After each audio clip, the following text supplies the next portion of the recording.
Hi everyone.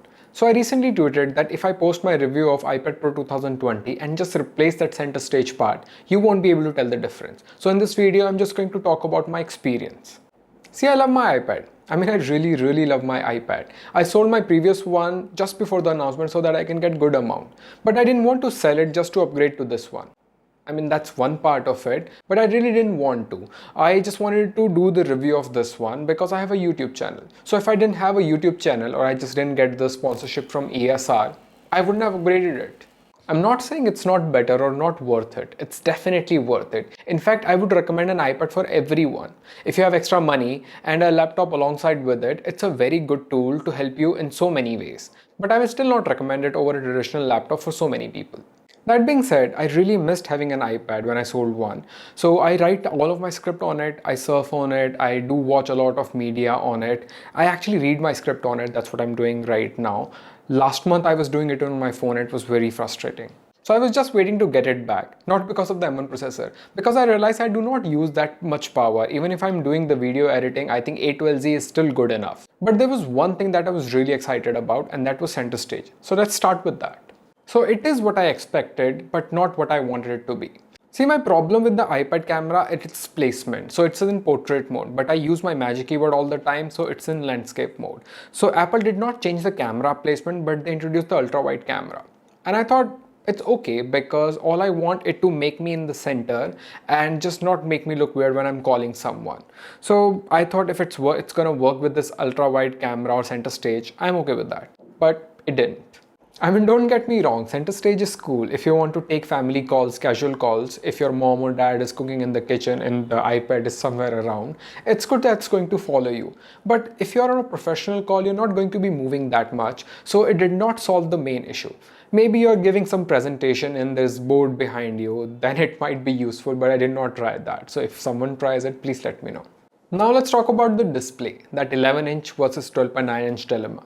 So when I ordered the 11-inch, I got a lot of comments that why didn't you order 12.9-inch? It has mini LED. See, my iPad is just not a media consumption device for me, and I do not edit in high dynamic range. The main reason for me to buy an iPad is because of the portability, so I don't have to carry my Mac everywhere. And the 12.9-inch actually defeats the purpose. Another reason was the price. The 12.9 inches was already expensive than the 11-inch, and then you have to pay $100 extra for that mini LED. The difference is $300, in which you can actually purchase this Magic Keyboard, which can make it more useful. Maybe it's just for me, but I'd rather spend that much money to upgrade from my QLED TV to an OLED TV.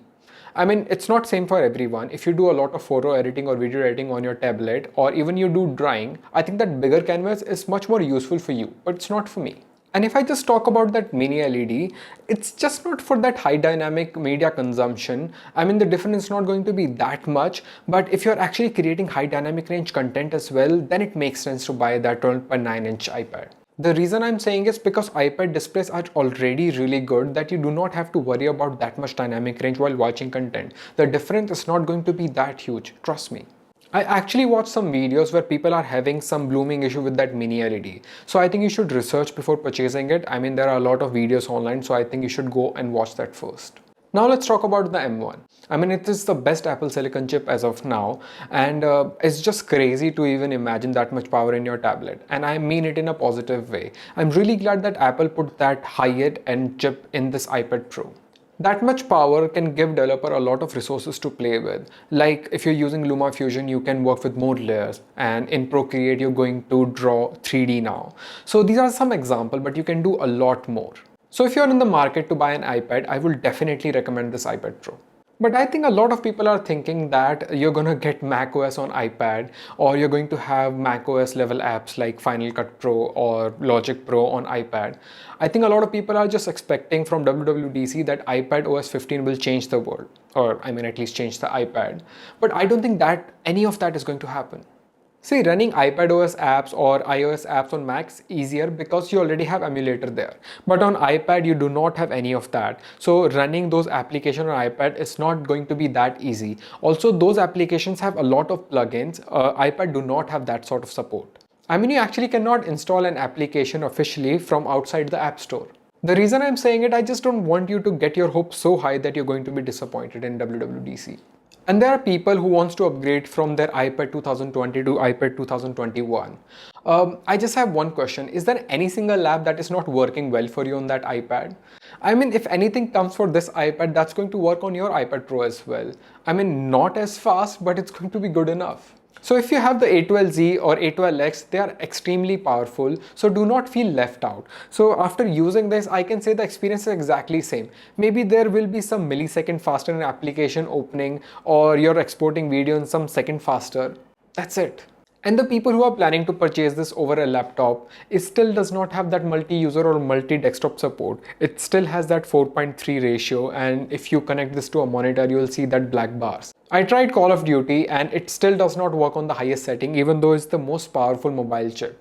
I will do a review of this iPad if I find anything different or useful, or maybe I'll wait for that WWDC and upgrade on iPad OS, because as of now, apart from that center stage, I don't see any difference. I hope you enjoyed this video, and I hope I at least be able to stop some people from selling their last generation iPad Pros. Do like if you enjoyed this video, do subscribe if you want to. My name is Rohit, I'll see you in the next one. Till then,